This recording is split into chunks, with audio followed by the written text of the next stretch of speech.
right, there we go. And welcome back to another installment here on the Lazy Genius Tarot and Bazaar.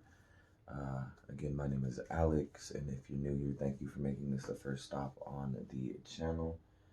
Today we're going to be doing a VR to Simon over at the Hermits Cave.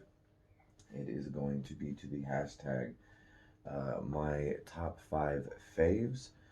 This is just the 5 favorite decks in my collection. Now, Simon's original VR kind of had them broken down into certain categories, and he did say that we could kind of go ahead and alter those categories a little bit for ourselves. So I've just broken them down into the different systems, essentially, that tarot works with. We'll go ahead and jump right in and start with the RWS. Now, the study deck is actually my favorite RWS right now, but that was in the one that I just recorded for the top 5 tarot of 2020. So to keep it in the interest of not showing the same RWS deck repeatedly, my second favorite deck RWS wise of 2020 is the 1909 Art Restoration deck. The box is just a maroon side tuck drive-through cards box. Nothing too special, but I think that's just an ode to the fact that the 1909 and 1910 decks all came in maroon boxes, I think. The Art Restoration deck here comes with the 3 information cards at the front that go over the information of how the deck was restored. My bad. That go over the information of how the deck was restored.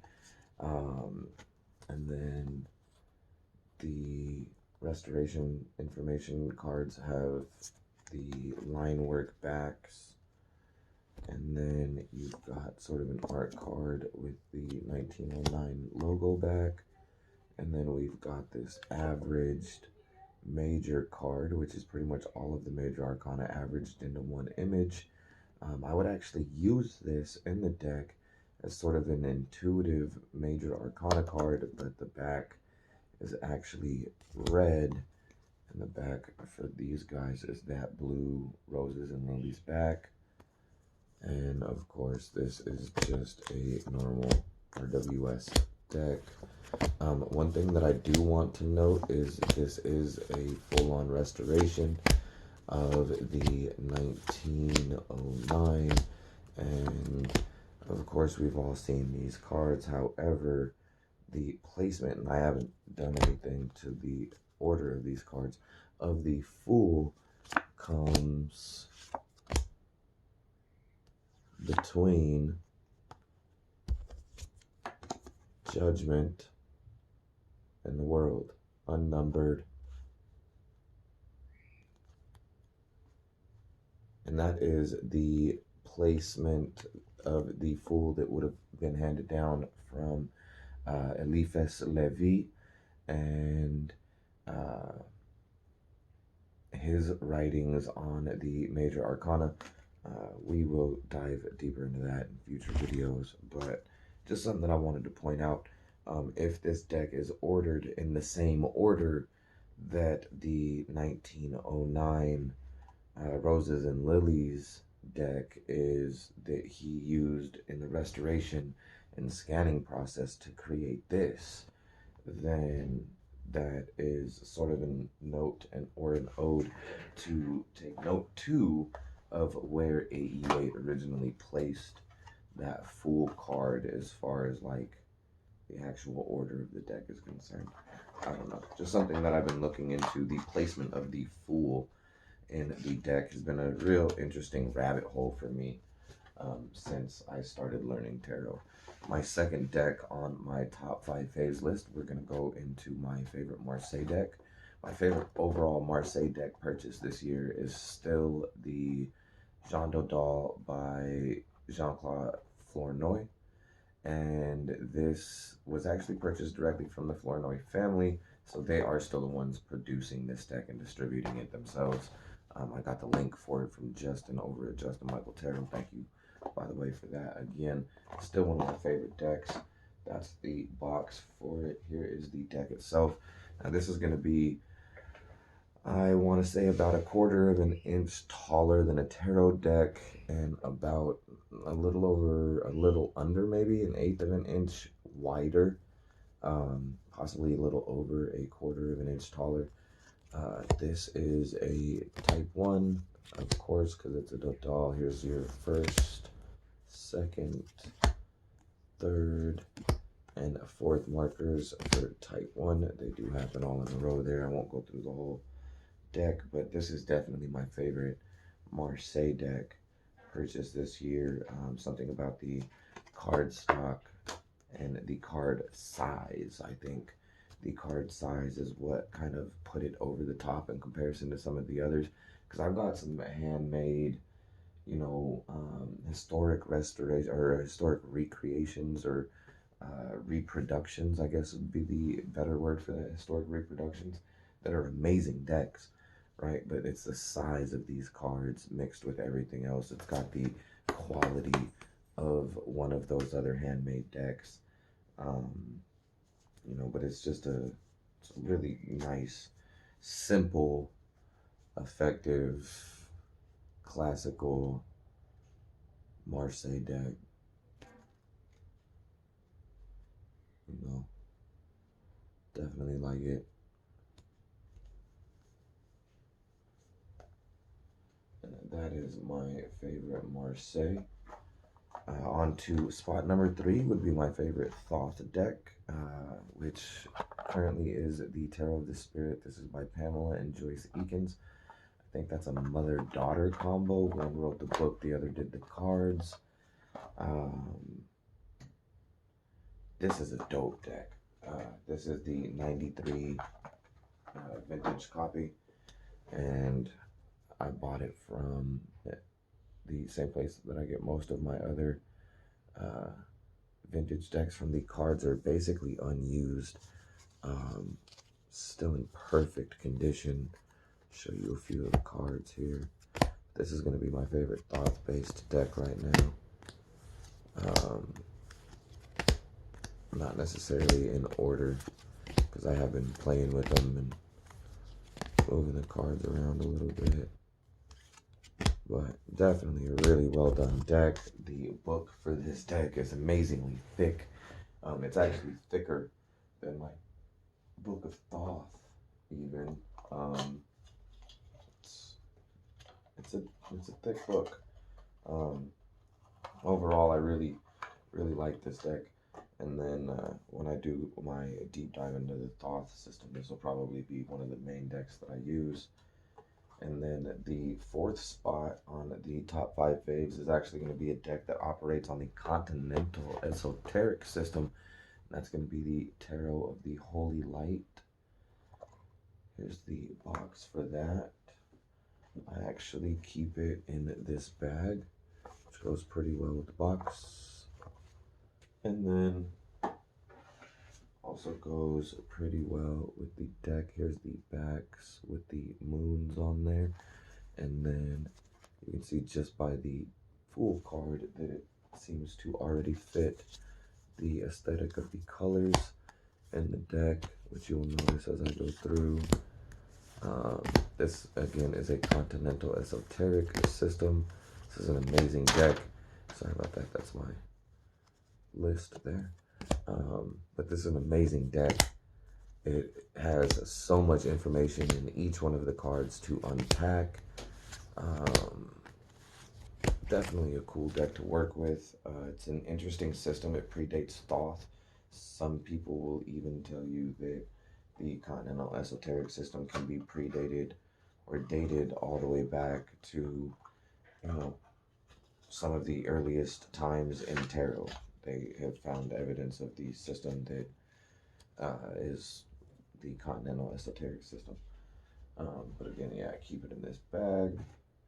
And then the 5th spot on the list is a deck that I'm not entirely sure which system it operates on, mainly because of the placement of the Fool. And you'll see that here in a minute. This is another one of those decks that's the reason, part of the reason rather, behind my interest in the placement of the Fool and what that means for the system.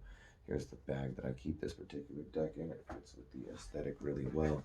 The deck itself is the Ananda Tarot. This is a 2003 AGM deck. It is out of print and rather hard to find. As you can see here, a lot of the people in the deck, the physical people, you won't really be able to see their faces all that well.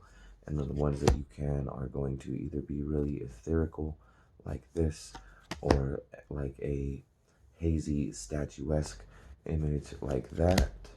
This is one of my favorite Hierophant cards. The lovers, again, you see the really ethereal images with the man and woman in the sky there. Same thing on the chariot with the horses and Buddha in the middle. One of my favorite justice cards. Now, again, like I was saying, I'm not really sure which system it operates on. My favorite string of major arcana cards in any deck, artwork wise, is the following. I don't really necessarily like the art on the Fool card as much as I do the ones leading up to it, but here we have the Tower, the Star card, possibly my favorite Star card ever, the Moon card. It's one of my favorite Moon cards. I put that up there with like the Moon card from the Anima Mundi. Definitely a dope Moon card. Here we have the Sun card, probably one of my favorite Sun cards. And then instead of Judgment, we have the Turning Point here. And if you look really close, I don't know if you can see all of the details, but there's like clouds and what looks like an astrological wheel and puzzle pieces and cracks. And there's a skull and a bunch of hands down here. So there's a bunch of hands down here. There's a skull right here, cracks in it. And then it's like an astrological wheel. It almost looks like the sun is at the center there. There's a bunch of clouds. Up here you see a bunch of puzzle pieces. A lot of info to unpack in these cards, like I said. And then after the turning point, rather than the world, we have the universe.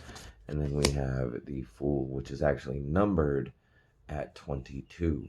So this deck, which is a deck that I really wanted for a long time, when I got it and I got to working with it a little bit and reading the book a little bit, I'm not at the point where I'm working with like anything outside of RWS too much yet. I'm getting ready to start a deep dive into the Marseillan Thoth systems alongside RWS, which that's going to come in an actual learning series here for the channel. But that Fool in that place with that number is part of what started me down the rabbit hole for the placement of the Fool, what that means for the system, and what's the most historically accurate placement for the Fool as well, because we do know that cards have been moved and changed and placed in different locations in the deck. So, you know, just a quick rabbit hole. The cards here are super cool. The cups and spheres are probably my favorite suits in the deck here. For instance, look at that, 2 of spheres. But all of the images are going to be very ethereal images there.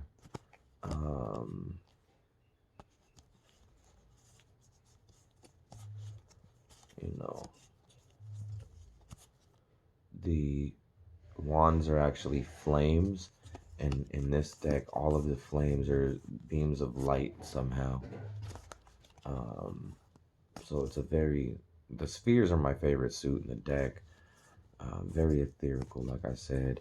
It's very surrealist style. Like, I see a lot of the spheres, and I think that you could replace the center sphere in that picture with the melting clock, and it would be a Salvador Dali piece. You know what I mean? And it would be an amazing, you know, historic contemporary piece of art in the surrealist movement or whatever the case might be. But the cards in this deck are amazing. I do plan on doing a full walkthrough with this one. If anybody knows the system that actually numbers the Fool at 22, please tell me in the comments. I am taking all information that anybody has about the Fool, the placement of the Fool, and what that means. Right now, I am reading this one, which is the magical ritual of the Sanctum Regnum, and this is another Eliphas Levi book. This one was translated by Win Westcott, Um, yeah, this is an interesting book. It details sort of where the Golden Dawn first associated the placement of the Fool uh, at, in between the world and the judgment card, still numbered at 0 or even unnumbered, but placed in between those two cards. And then we see uh, decks that will have the Fool placed in that spot, unnumbered or numbered 0, but then the world will not be 21, it would be number 22. Or, you see a bunch of different placements like that, and that's been a rabbit hole of mine. So, something that's been interesting me. I apologize for the nerd rant. On an honorable mention, sort of a runner up for the top 5 faves here for my collection is an Oracle deck, because I actually don't have very many Oracle decks at all. In fact, I only have 2 of them that are standalone Oracle decks, and that is the Arcane Bullshit deck, which I bought the bag for. It's a cool bag. It actually is a really nice, thick, sort of sturdy velour velvet on the outside. The inside is sort of lined with this polyester-ish, satin-ish material. But it's a pretty sturdy bag. There's the printing on the back of it, which actually matches the printing on the book. The book has a whole lot of cussing in it. So do the cards. Forewarning, here are the backs. It is a 106 card deck, and the cards are outrageous. It's a hilarious deck. It makes you think it's almost written satirically. Here we have a uterus with feet. That's actually the card's name. Robododo, which is a robotic dodo bird. Here you have Madame Rufflebonnet. And the cards, like I said, it's almost like it's satirical. Like you have a card called the Parasitic Fruit.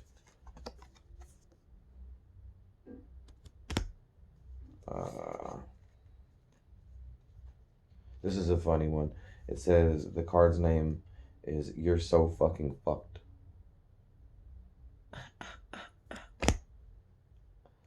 Shitty acoustic guitar guy.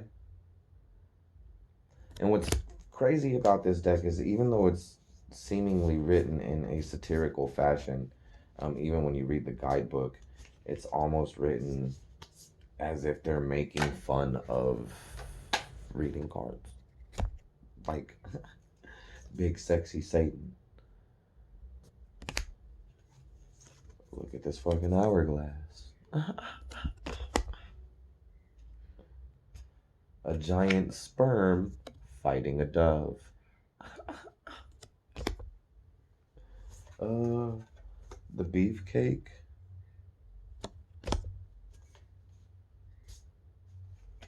This fucking guy.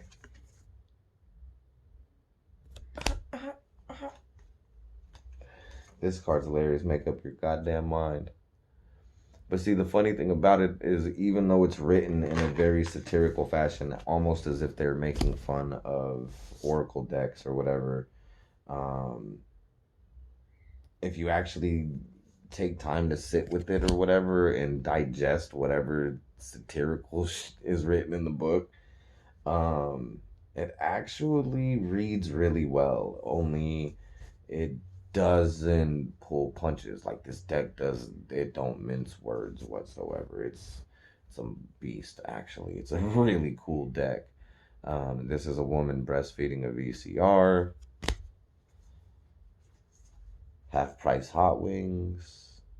And then each one of the cards, the backgrounds on the cards, are these sort of intricate line work patterns. Here you see this one's all circles, and then there'll be some that are like this one, where they're all horizontal lines. I don't know if you can see that. This one, it's all diamonds around the card. This card is called a raptor riding a dolphin in space. So, like, it seems like it's satirical. A card called Hang in There. The Dirty Mattress. A coffin full of tacos that are full of snakes.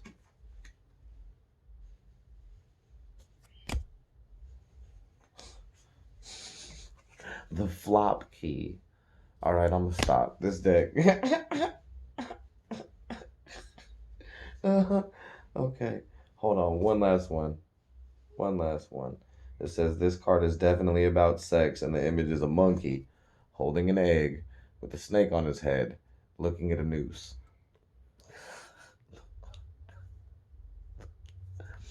I don't know. Anyway, this deck is hilarious. All of the cards are outrageous and funny, and as you make your way through them, there are definitely tons of them that are hilarious. Like this one here says future grandma, and then here's the image. Yeah, it's definitely an interesting deck, yo. It's my favorite Oracle deck. Like I said, I only have two standalone Oracle decks, and one of them is the Astro Soul astrological deck, and I actually don't use that for anything other than like charting my own astrological daily charts and stuff. So that's not something that I really use for actual oracle readings, so to speak. Let's see here. Yep, that pretty much wraps it up. And that is going to be my top 5 faves for my collection. And plus the bonus Oracle deck at the end. But yeah, I appreciate you guys. That'll about do it for this one. I want to say thank you for coming back and spending some time with me. And again, if you're new here, thank you for stopping by. Please, if you like the content, hit the subscribe and like button at the bottom of the video there if you feel the need. And I will see you guys on the next one.